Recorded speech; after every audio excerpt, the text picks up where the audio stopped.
पार्वती पतये नमः। हरतालिका तीज की आप सभी को हार्दिक शुभकामनाएं। यह पर्व भाद्रपद की शुक्ल तृतीया के दिन मनाया जाता है। यह व्रत अच्छे पति की कामना एवं पति की लंबी उम्र के लिए किया जाता है। मान्यता है कि भगवान शिव जी को अपने पति के रूप में पाने के लिए माता पार्वती ने सबसे पहले इस व्रत का पालन किया था। इस व्रत में पूरे दिन निर्जल व्रत किया जाता है और अगले दिन पूजन के पश्चात ही व्रत का पारण किया जाता है।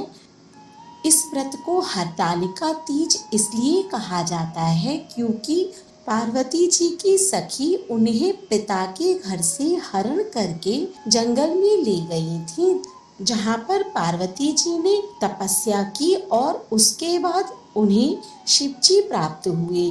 इस तरह सखी द्वारा उनका हरण करने की वजह से इस व्रत का नाम हरतालिका तीज पड़ा। इस व्रत में कथा का विशेष महत्व है। तीज के दिन महिलाएं पूजन करने के बाद इस कथा का श्रवण अवश्य करती हैं। कथा के अनुसार जिनके दिव्य केशों पर मंदार के पुष्पों की माला शोभा देती है और जिन भगवान शंकर के मस्तक पर चंद्र और कंठ में मुंडों की माला पड़ी हुई है, जो माता पार्वती दिव्य वस्त्रों से तथा भगवान शंकर दिगंबर वेश धारण किए हैं, उन दोनों भवानी शंकर को नमस्कार करती हूँ।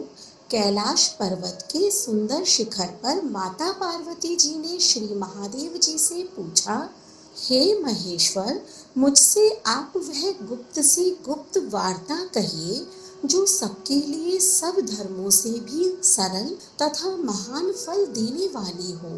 हे नाथ, यदि आप भली भांति प्रसन्न हैं तो आप उसे मेरे सम्मुख प्रकट कीजिए। हे जगतनाथ, आप आदि मध्य और अंत से रहित हैं। आपकी माया का कोई पार नहीं है। आपको मैंने किस भांति प्राप्त किया है? कौन से व्रत तप तथा दान के पुण्य फल से आप मुझको वर रूप में मिले? श्री महादेव जी बोले, हे देवी, यह सुन मैं तेरे सम्मुख उस व्रत को कहता हूँ जो परम गुप्त है। जैसे तारागणों में चंद्रमा और ग्रहों में सूर्य, वर्णों में ब्राह्मण, देवताओं में गंगा, पुराणों में महाभारत, वेदों में साम और इंद्रियों में मन श्रेष्ठ है, वैसे ही पुराण और वेद सब में इसका वर्णन आया है, जिसके प्रभाव से तुमको मेरा आधा आसन प्राप्त हुआ। हे प्रिय, उसी का मैं तुमसे वर्णन करता हूँ। सुनो, इस व्रत का अनुष्ठान मात्र करने से सब पापों का नाश हो जाता है। तुमने पहले हिमालय पर्वत पर इसी महान व्रत को किया था जो मैं तुम्हें सुनाता हूँ। पार्वती जी बोली, हे प्रभु, इस व्रत को मैंने किस लिए किया था यह मुझे सुनने की इच्छा है, सो कृपा करके कहिए। शंकर जी बोले, आर्यावत में हिमालय नामक एक महान पर्वत है, जहाँ अनेक प्रकार की भूमि अनेक प्रकार के वृक्षों से सुशोभित है, जो सदैव बर्फ से ढके हुए तथा गंगा की कल कल ध्वनि से शब्दायमान रहता है। हे पार्वती जी, तुमने बाल्यकाल में उसी स्थान पर परम तप किया था और 12 वर्ष तक के महीने में जल में रहकर तथा वैशाख मास में अग्नि में प्रवेश करके तप किया।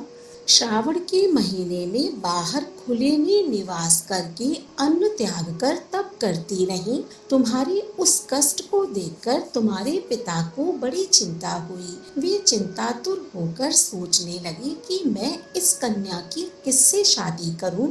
इस अवसर पर देवयोग से ब्रह्मा जी के पुत्र नारद जी वहां आए। देवर्षि नारद ने तुम शैलपुत्री को देखा। तुम्हारे पिता हिमालय ने देवर्षि को अर्घ्यपाद आसन देकर सम्मान सहित बिठाया और कहा, हे मुनीश्वर, आपने यहाँ तक आने का कष्ट कैसे किया? कहिए क्या आज्ञा है? नारद जी बोले, हे गिरिराज, मैं विष्णु भगवान का भेजा हुआ यहाँ आया हूँ। तुम मेरी बात सुनो, आप अपनी कन्या को उत्तम वर को दान करें। ब्रह्मा, इंद्र, शिव आदि देवताओं में विष्णु भगवान के समान कोई उत्तम नहीं है, इसीलिए मेरे मत से आप अपनी कन्या का दान भगवान विष्णु को ही दे। हिमालय बोले, यदि भगवान वासुदेव स्वयं ही कन्या को ग्रहण करना चाहते हैं और इस कार्य के लिए ही आपका आगमन हुआ है, तो वह मेरे लिए गौरव की बात है। मैं अवश्य उन्हें ही दूंगा। हिमालय का यह आश्वासन सुनते ही देवर्षि नारद जी आकाश में अंतर्ध्यान हो गए और शंख, चक्र, गदा, पद्म एवं पीतांबरधारी भगवान विष्णु के पास पहुँचे। नारद जी ने हाथ जोड़कर भगवान विष्णु से कहा, प्रभु, आपका विवाह कार्य निश्चित हो गया है। इधर हिमालय ने पार्वती जी से प्रसन्नता पूर्वक कहा, हे पुत्री, मैंने तुमको गरुड़ध्वज भगवान विष्णु को अर्पण कर दिया है। पिता के इन वाक्यों को सुनते ही पार्वती जी अपनी सहेली के घर गईं और पृथ्वी पर गिरकर अत्यंत दुखित होकर विलाप करने लगीं। उनको विलाप करते हुए देखकर सखी बोली, हे देवी, तुम किस कारण से दुख पाती हो, मुझे बताओ, मैं अवश्य ही तुम्हारी इच्छा पूर्ण करूंगी। पार्वती जी बोली, हे सखी, सुन, मेरी जो मन की अभिलाषा है सुनाती हूँ। मैं श्री महादेव जी को वरण करना चाहती हूँ। मेरे इस कार्य को पिताजी ने बिगाड़ना चाहा है, इसीलिए मैं निसंदेह इस शरीर का त्याग करूंगी।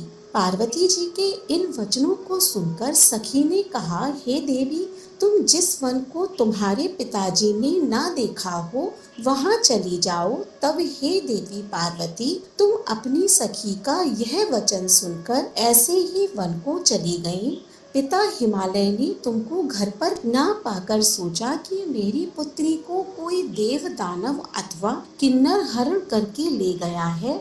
मैंने नारद जी को वचन दिया था कि मैं पुत्री का गरुड़ध्वज भगवान के साथ वरण करूंगा।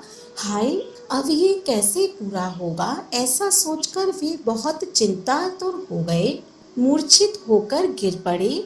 तब सब लोग हाहाकार करते हुए दौड़े और मूर्छा खुलने पर गिरिराज से बोले कि हमें आप अपनी मूर्छा का कारण बताएं। हिमालय बोले, मेरे दुख का कारण यह है कि मेरी रत्न रूपी कन्या को कोई हरण करके ले गया है, या सर्प ढस गया है, या किसी सिंह या व्याघ्र ने मार डाला है।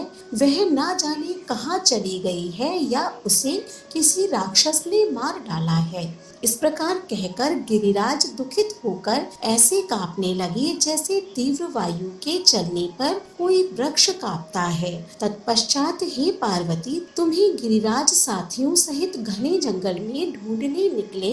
सिंह, व्याघ्र, रीछ आदि हिंसक जंतुओं के कारण वन महाभयानक प्रतीत होता था। तुम भी सखी के साथ भयंकर जंगल में घूमती हुई वन में एक नदी के तट पर एक गुफा में पहुंची।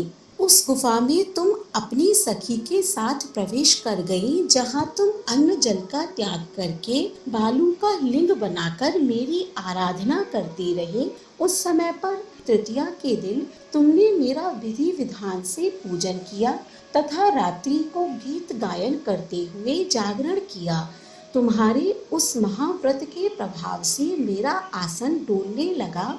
मैं उसी स्थान पर आ गया जहाँ तुम और तुम्हारी सखी दोनों थी। मैंने आकर तुमसे कहा, हे वरानने, मैं तुमसे प्रसन्न हूँ, तुम मुझसे वरदान मांग लो। तब तुमने कहा कि हे देव, यदि आप मुझसे प्रसन्न हैं तो आप महादेव जी ही मेरे पति हो।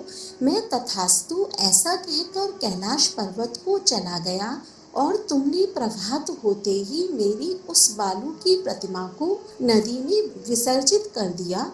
हे शुभे, तुमने वहां अपनी सखी सहित व्रत का पारायण किया। इतने में तुम्हारे पिता हिमवान भी तुम्हें ढूंढते ढूंढते उसी घने वन में आ पहुँचे। उस समय उन्होंने नदी के तट पर 2 कन्याओं को देखा तो ये तुम्हारे पास आ गए और तुम्हें हृदय से लगाकर रोने लगे और कहा, बेटी, तुम इस सिंह, व्याघ्र आदि युक्त घने जंगल में क्यों चली आई हो? तुमने कहा, हे पिता, मैंने पहले ही अपना शरीर शंकर जी को समर्पित कर दिया था, किंतु आपने इसके विपरीत कार्य किया, इसीलिए मैं वन में चली आई। ऐसा सुनकर हिमवान ने तुमसे कहा कि मैं तुम्हारी इच्छा के विरुद्ध यह कार्य नहीं करूँगा। तब वे तुम्हें लेकर घर को आए और तुम्हारा विवाह मेरे साथ कर दिया। हे प्रिय, उसी व्रत के प्रभाव से तुमको मेरा अर्धासन प्राप्त हुआ है। इस व्रतराज को मैंने अभी तक किसी के सम्मुख वर्णन नहीं किया है। पार्वती जी बोली, हे स्वामी, मुझे इसकी विधि एवं फल भी बताइए कि इसके करने से किस फल की प्राप्ति होती है। तब भगवान शंकर जी बोले, इस स्त्री जाति के अत्युत्तम व्रत की विधि सुनिए। सौभाग्य की इच्छा रखने वाली स्त्रियां इस व्रत को विधि पूर्वक करें। केले के खम्भों से मंडप बनाकर उसे वंदनवारों से सुशोभित करें। उसमें सुगंधित द्रव्यों का लेपन करके स्त्रियां एकत्र हों, शंख, भेरी, मृदंग आदि बजावे, विधि पूर्वक मंगलाचार करके श्री गौरी शंकर की बालू निर्मित प्रतिमा स्थापित करें। फिर भगवान शिव पार्वती जी का गंध, धूप, पुष्प आदि से विधि पूर्वक पूजन करें। अनेकों नैवेद्यों का भोग लगाएं और रात्रि को जागरण करें। नारियल, सुपारी, जमवारी, नींबू, लौंग, अनार, नारंगी आदि ऋतु फलों तथा फूलों को एकत्रित करके धूप, दीप आदि से पूजन कर कर कहे, हे कल्याण स्वरूप शिव, हे मंगल रूप शिव, हे मंगल रूप महेश्वरी, हे शिवे, सब कामनाओं को देने वाली देवी कल्याण रूप, तुम्हें नमस्कार है। कल्याण स्वरूप माता पार्वती, हम तुम्हें नमस्कार करते हैं। भगवान शंकर जी को सदैव नमस्कार करते हैं। हे ब्रह्म रूपिणी, जगत का पालन करने वाली माँ, आपको नमस्कार है। हे सिंह वाहिनी, मैं सांसारिक भय से व्याकुल हूँ, तुम मेरी रक्षा करो। हे महेश्वरी, मैंने इसी अभिलाषा से आपका पूजन किया है। हे पार्वती माता, आप मेरे ऊपर प्रसन्न होकर मुझे सुख और सौभाग्य प्रदान कीजिए। इस प्रकार के शब्दों द्वारा उमा सहित शंकर जी की पूजा करें। विधि पूर्वक कथा सुनकर गौ, वस्त्र, आभूषण आदि ब्राह्मणों को दान करें। इस प्रकार से व्रत करने वालों के सभी पाप नष्ट हो जाते हैं। बोलिए भोलेनाथ भगवान की जय, माता पार्वती की जय।